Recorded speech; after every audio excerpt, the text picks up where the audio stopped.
Hello, welcome to News Now on TV360. I am Thelma Okoro. The Nigerian Air Force says the air operation of Operation Lafiya-Dole has hit a mass gathering of Boko Haram terrorists at the Wuge area of Borno State, northeast Nigeria. Air Component Commander of the operation, Isiaka Amawo, confirmed this while briefing journalists in Maiduguri. The commander also said the Air Force destroyed Boko Haram's logistics, vehicle workshop and a weapons storage facility after successful missions on their Zambiza forest hideout. Also destroyed was a bomb-making factory in the forest. Sadly, he said the Air Force lost one of its pilots, Ebitimi Owe, during one of the operations. The Nigerian Army has denied reports suggesting that 105 soldiers were reported missing after a gun battle with Boko Haram members in Gumbali, Borno State, northeast Nigeria.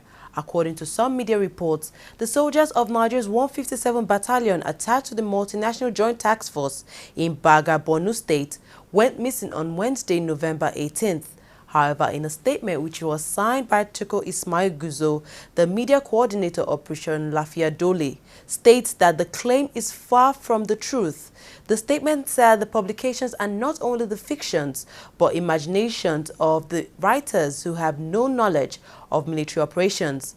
Explaining the events that took place, the army said Gumbali was attacked on Wednesday, which resulted in a fierce battle till noon between the troops and the insurgents. He added that the unit suffered some injuries and casualties as equally killed several insurgents. Africa's richest man, Aliko Dangote, has narrowly escaped being among the 170 hostages seized in the unfolding hostage drama in the luxury Radisson Blu Hotel in Mali's capital, Bamako. Dangote had planned to have some meetings in the hotel, but changed his plan to another location where he subsequently met with the president of Mali and some of his ministers on Thursday. Earlier media reports had suggested that the business mogul was among those taken hostage on Friday after gunmen stormed the luxury hotel. However, Dangote took to his social media account to refute the claims. He confirmed he was in Mali on Thursday but has since returned to Nigeria. In the latest update, Mali State broadcaster reports that 3 people have been killed and at least 80 of the 170 hostages have been freed. No group has claimed responsibility for the incident. The Nigeria's Governors Forum has expressed concerns that more states may not be able to pay workers' salaries if the revenue of the country continues to decline. Yari made the statement while briefing journalists on the resolutions of the forum at the meeting in Abuja. He said the forum discussed the economy and resolved to look for means to enhance states' internally generated revenue, as well as to cut overhead costs, especially the salaries of political office holders. The forum said it also plans to hold a roundtable meeting with President Muhammadu Buhari to find a solution to the economic situation confronting the country. The NGF also applauded the NCC for its decision to fine MTN. The forum also commend the NCC for its strict compliance and enforcement of law with regard to find the issue of MTN, and the forum is supporting on this law, and also the forum will continue to support the NCC to ensure that hence the MTN has accepted that they made the offense, they committed the offense, and also they apologize and they are looking for leniency. We, the Governors Forum, decide and support the NCC to abide by the laws of the land. On the same vein, the forum discussed about troubled situation of the economy. We resolve, we must look at the way that we enhance the revenue generation, and at the same time to look at the way also we are going to cut our overhead costs, more especially in political office holder salary and other overhead expenses. This situation is no longer the same. When we are asked to pay 18,000 minimum wage, when the oil is 126, and continue paying 18,000 minimum wage when the oil is 41. And the source of revenue of our expenditure, government expenditure, is from oil. And we have not seen prospect in the oil industry in the near future. We will diversify our economy in the area of agriculture and mining. But at the same time, we should understand our situation where some of us today are taking less than 100 million take home, and they have overhead costs to pay our salaries and other salaries in particular of over 2.4 billion. The situation is very, very bad, and realize that even last month, some states collected less than 100 million from FAC allocation, and that actually is a terrible situation. We'll try to review the prospects in the next months, even in the next year, 2016, and it appears very gloomy. In the face of that, we felt that there's a need to talk with the president. The forum examined the dwindling oil revenue and the general revenue situation in the country. And obviously to everyone, all states, going by the reports that we have seen, could be regarded as technically bankrupt, where your recurrent expenditure is unable to meet your current income. So the revenue is low, the expenditure is higher, and there's no way we can continue. Following the concern made by the governors of the 36 states of the Federation that they could not pay the 18,000 minimum wage, there may be a major confrontation with Nigerian workers. The pronouncement has triggered stern objections by various workers' groups in the country, with organized labor threatening to shut down the country should the governors insist on taking the decision. The governors in Abuja said the massive drop in global oil prices in recent times had drastically affected their state's income. Leaders of the various labor groups, including the Nigerian Labour Congress (NLC), the Trade Union Congress of Nigeria (TUC), have warned against the ugly consequences of the governor's decisions. President of the NLC, Ayuba Waba, spoke in strong terms against the governor's declaration, saying Nigerian workers would vehemently and totally reject it.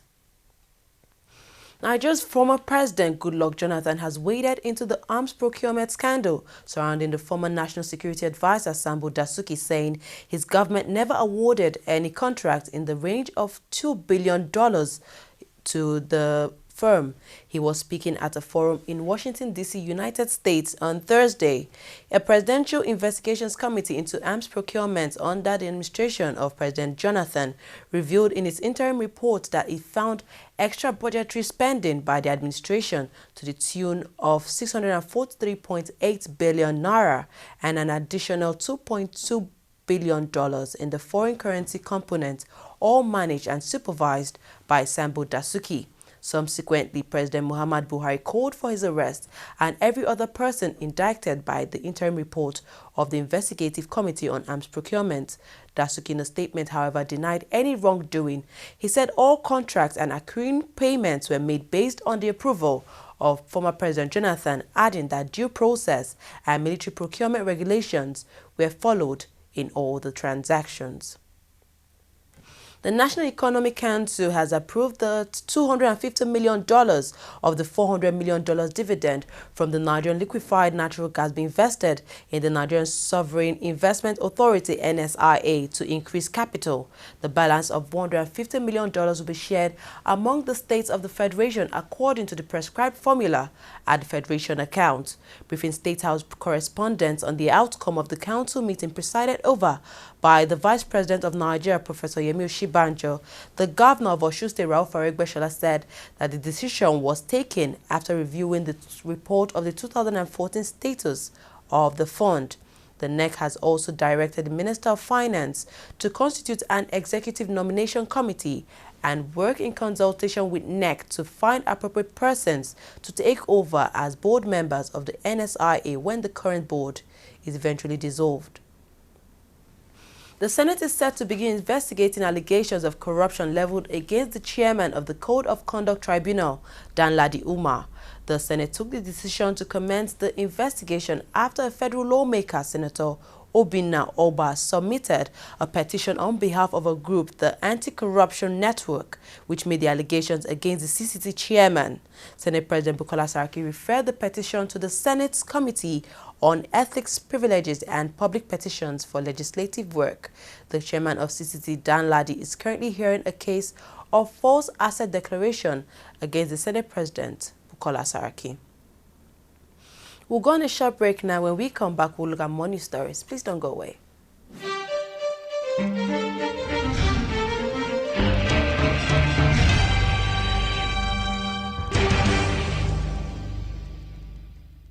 Every day, every hour, and every minute, news break in Nigeria. Things happen so fast, it's most times difficult to track and comprehend them. But that's what we do right here on TV360. 2015, would you want to come back again? It's like asking Jesus Christ if he knew he was going to die, will you want to come back as the savior of the world again? We do not just help you track the stories, we break them down, explore all the angles, analyze the issues so that you can fully comprehend the stories and use them to make the right decisions.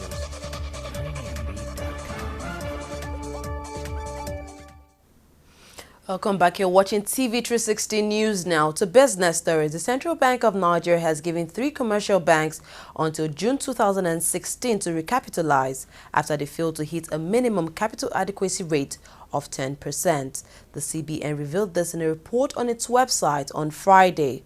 The CBN did not name the banks but said they were from the group of 14 in Africa's biggest economy that have licenses to operate as regional and national lenders with respective capital bases of 10 billion naira and 25 billion naira.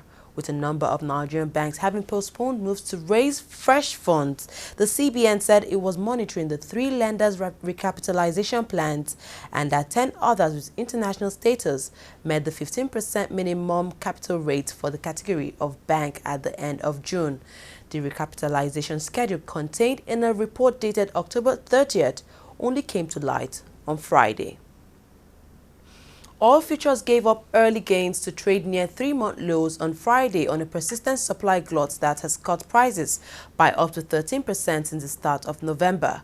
U.S. crude dipped 11 cents to $40.43 a barrel, while front-month Brent futures for January lost 6 cents to $44.12 a barrel after finishing up just 4 cents on Thursday at $44.18 a barrel.